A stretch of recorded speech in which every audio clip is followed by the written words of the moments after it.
have quite a few speculations with the characters, and some of them are probably just me hoping. The first character that I want to talk about, I guess, kind of ties to the previous video that I made about the like my reenactment of a scene in Asunder, the book, the dungeon scene between Reese and Lambert. I strongly believe that Lord Seeker Lambert Van Reeves is alive. I do not think he was killed by Cole at the end of Asunder. If David Gator was going to obliterate Lambert, he would have made it obvious that Cole killed him right then and there. It ended with Cole saying, "Look into my eyes," or something like that. And that was it. And we never knew what happened to Lambert. It was never clear that Cole killed Lambert. And I was like, why did David Gator leave it hanging like that? Why, after so many deaths that Cole had caused, why did we not see Cole kill Lambert? What makes me believe that Lambert survived that was because of what he knew. That book that he had. I mean, that guy was always on his toes. One of my favorite scenes in Asunder was when Lambert enters Evangeline's quarters and Cole's there and he's like invisible, but Lambert feels him. Like, Lambert knows that there's a presence there. Lambert knows that something's up. Like, he's like, and I was like, dude, this guy could feel it. Like, this guy knows. He's not stupid. Like, it's hard to get Lambert by surprise. Lambert knew that Cole was out there. How is he just like gonna like go to sleep like all like pfft, like not even thinking about it? I think he was like on his toes because he was like, man, this guy's coming for me. And Lambert had been a Templar in the Tevinter Imperium, so he dealt with magisters and he dealt with blood magic. He dealt with all this stuff. Like, he knew about this stuff, and he had that book that he ended up using on Cole, and he disappeared. The Litany of Adralla. You use the Litany of Adralla actually in Dragon Age Origins. In the Broken Circle mission, you use that book in order to stop Uldred. It disrupts blood magic or demons. I mean, this guy was like a Tevinter Templar. He was the Lord Seeker. This guy could sense when something was up. He could sense Cole when Cole was invisible to everyone else. He had to memorize some of that stuff, some of the stuff that the book said, because if he was ever caught in a situation where he couldn't just bust out his book and start reading, he could already know it. Like, he could already memorize it. So what if he's laying there and then Cole comes and he's like, "Look into my eyes," or whatever, and he's about to kill him? And what if Lambert just busts out this litany of whatever he memorized and causes Cole to disappear? Because we're not 100% sure what Cole is.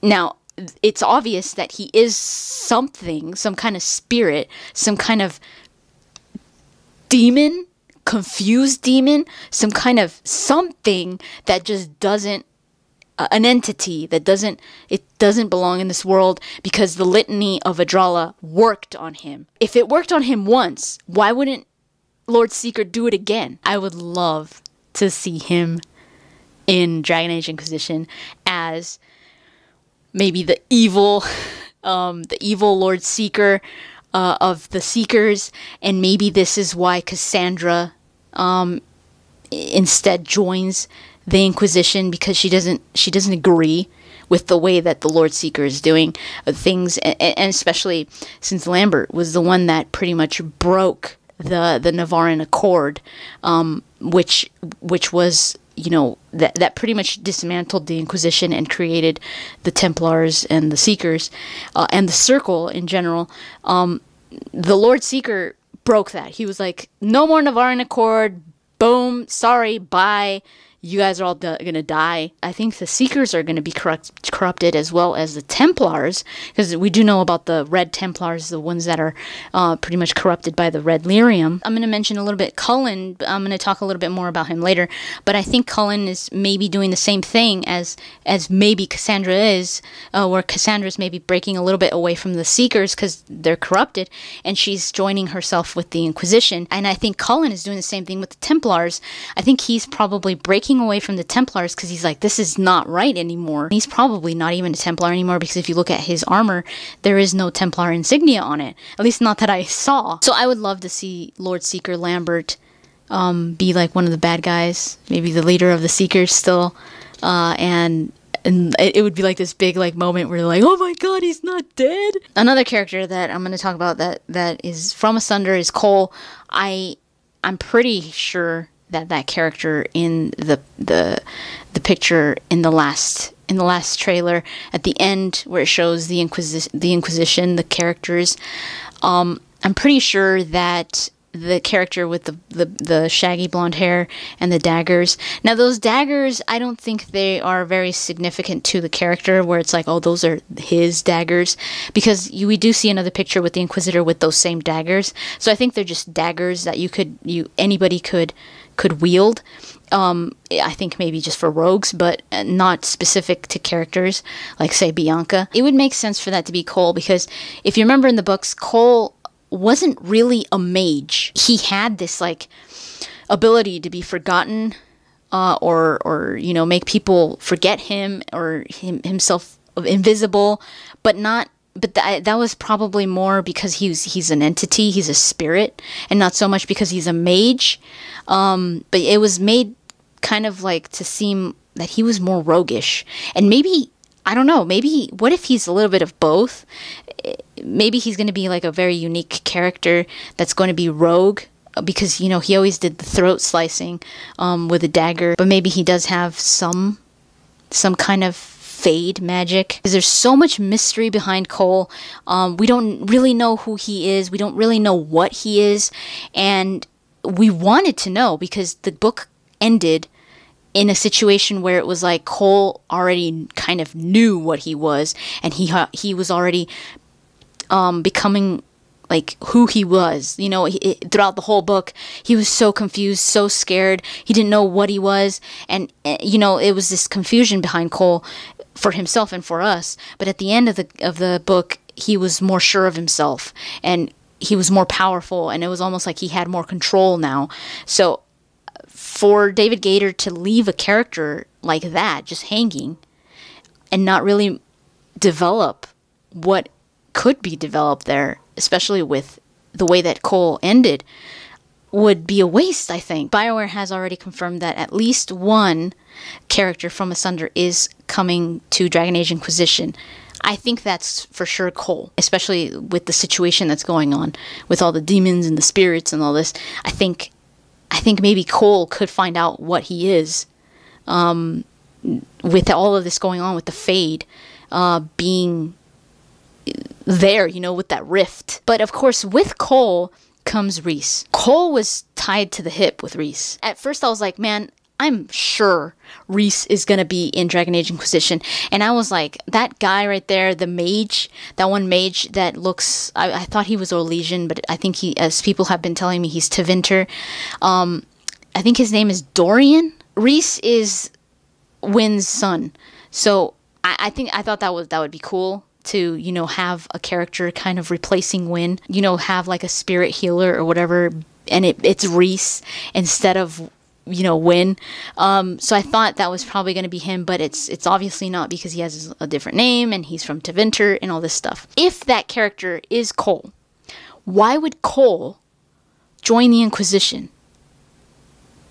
Somebody like Cole would not join the Inquisition just 'cause. It would make sense if Rhys was in there. If Rhys was a companion, it would be like, that's why Cole's there. He's following Rhys. But he's not. I mean, so far, I don't think Rhys is a companion. I don't see him anywhere. What if Rhys gets killed? Because we know that this slaughter happens when the breach is open, when the Fade rips. What if Reese was there? Because Reese had a huge role at the end of Asunder. He was pretty much the one to decide what to do, what the Templars or what the mages were gonna do, and it was pretty much like, we're going to war. It would really surprise me for Reese not to be there. We probably won't like, oh look, there's Reese and look, he's dead. Maybe it's just like word of mouth, where later we find out, when we see Cole, we find out that Reese died, where Cole was like, I need to continue what Reese was doing. As much as I love Reese, but I think it's a good way of making Cole become a part of the Inquisition, because otherwise it'd be like, why would Cole even be a part of the Inquisition? I was also thinking of maybe there being a cameo of Evangeline. Man, Evangeline was left as this awesome character. She merged pretty much with the spirit that was keeping Wynn alive. I mean, how awesome would it be to bump into Evangeline, even if it's just a cameo?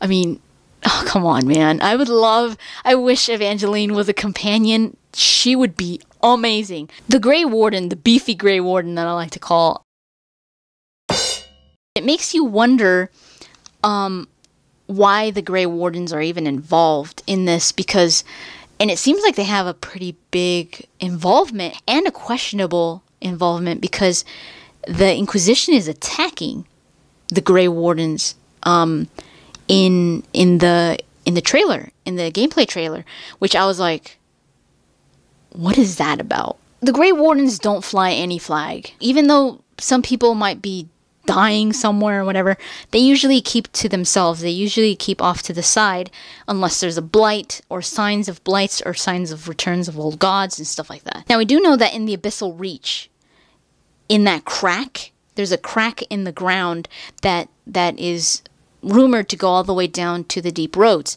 And in Asunder, the characters were in that area, and they did end up fighting Darkspawn.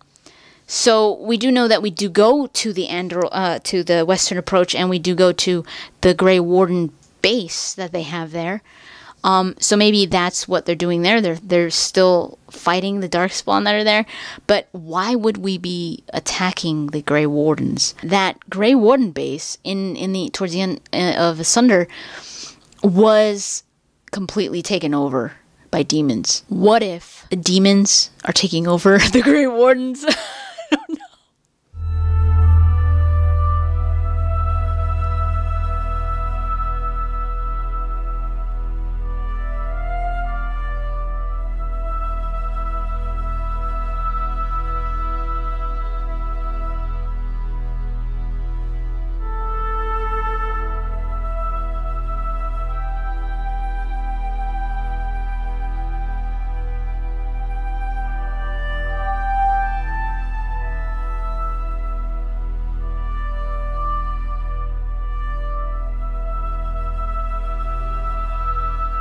There is a picture, like a concept art of the Grey Warden ripping his like a necklace off, and it looks like a Grey Warden insignia, and behind him there's a guy that was being hanged, and the noose is cut.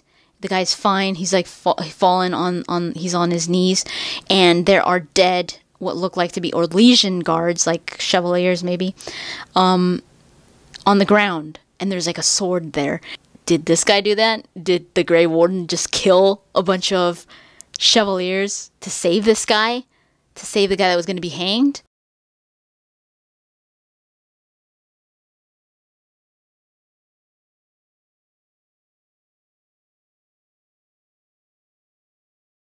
He is an older Grey Warden. He looks maybe like around the same age as Duncan. What if he's already like on his calling?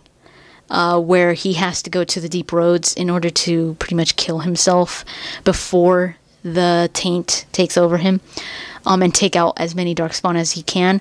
That is his duty. A Grey Warden already in their late 30s is already pretty old for a Grey Warden to be still running strong. And this guy looks like he's over 40 maybe. So I was like, what if this guy's like already calling stage. And instead of going to the deep roads, what if he sees it more like useful to maybe enter the Inquisition and live his last doing this? It seems like he's kind of a what I would consider maybe a rebel Grey Warden. That ripping of that necklace, I think, signifies his detachment, or maybe his disagreement with Grey Warden codes, or maybe he's already to the point where he's just like, I have nothing else to lose. I don't know, but that would be amazing to have a Grey Warden that's going through his calling, to watch him go through symptoms. Oh my god, dude. And then don't even get me started if he's a romance. If he is a romance, I am gonna die. I was like, oh my god, I'm totally gonna be a female character. I'm gonna romance Cullen, full shizzle. But if this Grey Warden is romanceable, oh hell nah. A beefy Grey Warden. This is so David Gator. Check this out. This Grey Warden, he's going through his calling. He's having symptoms. He's like, this is it. Like, this is the end of my life. And I've got to do something about it. And then he's a romance. And you romance him. And towards the end of Inquisition, he dies. Oh my god. Tell me that is not David Gator. That is so David Gator. He would do that. He would make you fall in love with this guy. And then he would be like, nope, sorry. He turns into a darkspawn. What if you have to kill him so that he doesn't become corrupted, so that the taint doesn't fully take over him, and you have to end up killing him at the end? I wouldn't blame him, dude. That would make for some good drama. Oh hell no. Freaking waterworks all over the place. Girls crying everywhere. Liliana is obviously in the game. We knew this early on, I think. I mean, even if it wasn't confirmed, it was like, well, obviously, Liliana is going to be an Inquisition, because she's been everywhere after Dragon Age 2. She was in the end of Dragon Age 2. She was pretty much the right hand of the Divine. She was in Asunder. She's in Masked Empire. That girl's everywhere, and she's obviously going to be in Dragon Age Inquisition, because you see her in the gameplay. I don't care what anybody says. It's like, oh my god, is that Liliana? Yeah, that's Liliana. She looks so cool. I don't think she's going to be a follower. I see Liliana maybe as a like a side character, kind of like in Mass Effect 3, where you had your characters that you could actually talk to, like Steve, like Trainer, even Miranda in Mass Effect 3. You could like actually get missions from her, and you could actually go and talk to her, and you could even romance her. I think that's how Cullen is going to be as well. I don't think Cullen is going to be a follower. And some people are like, well, he's obviously a follower, he's a romance. But again, you can't just because they're a romance doesn't mean that they're a follower, because again, Mass Effect 3, you had characters like Steve, like Miranda. Maybe he's going to lead a specific asset of the Inquisition. Morrigan's going to be another one, and Liliana maybe another one. I think Liliana here is probably we're going to probably see the other side to Liliana, since we already saw her as the fighter. I think we're going to see now the political Liliana, the bard Liliana. Another character that I think might make a cameo is Regalian, the character that was in Dawn of the Seeker, that one mage that kind of had the hots for Cassandra. I would not mind seeing him again, because in the end of Dawn of the Seeker, he became an enchanter in the Orlesian Circle, I believe it was, unless he gets killed. I would love to have Cullen as a follower, and he's never been a follower, so it would be a good idea for BioWare to make him a follower. But if he doesn't, I don't really mind. I just like that he's involved, because it makes sense. Some people were like telling me, why is Cullen here? Like, it doesn't even make sense for Cullen to even be here. Like, who the hell is Cullen? And like, why is everybody so crazy about Cullen? I'm like, okay, girls do go crazy about Cullen. For those of you guys that don't know what the issue with Cullen is, if you played the origin of the mage origin as a female, an ML, he is the Templar that's supposed to strike you down if you fail your what's it called? Your joining. later you find out that he's like in love with you, and it's like, oh my god, you know, you get the feeling that it's like, oh my god, he was a Templar that was placed to kill you, and he was in love with you. It was like, oh my god, it's like, it's just the sappy thing, you know, it's like so sappy, but it's so adorable because he's so shy, and he's just like, you know, if I had to strike you down, I would have to do my duty and all that. But I would have killed him to do that, to have to strike you down, because he's in love with you. You could actually like mess with him, like flirt with him, and tell him, you know, maybe we should go somewhere else, or like someplace secret or whatever. And he's like, oh, he's like all blushing and everything. And it's like, how could you not fall in love with him? I want more. Like, I want to see more of him, because he was just in that moment, just that moment made you fall in love with him, because it's like, it's this forbidden love. So he returns in Dragon Age 2, and if you played that mage, he does mention Amel. He's like, I remember, I knew him in Amel once. He says something like, there's never been another woman like her that he's ever met again, or something like that, and you're just like, oh my god. So there's a few reasons why people are, not just girls, some guys too, are just crazy about Cullen, because it was so heartwarming. It was like you really were rooting for Cullen, you know, because it was like that forbidden love, and how he was so he was torn, because he was a really good Templar. He wanted to be a really good Templar. He was a very young Templar, but he was in love with a mage. Everything that happened in the Broken Circle kind of changed him and made him like more a little bit angry and just like traumatized.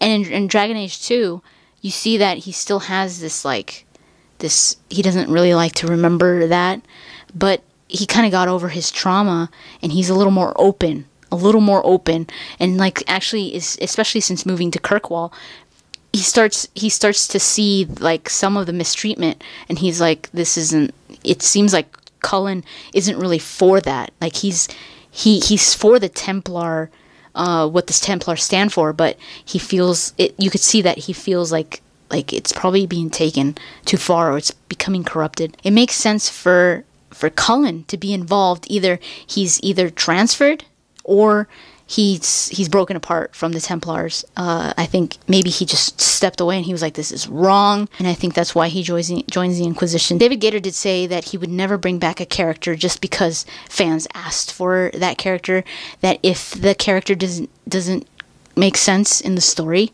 he would never bring him back, or he would never bring that character back, no matter how much fans asked for it. That character would stand out like a sore thumb. If you think about it, he makes a lot of sense.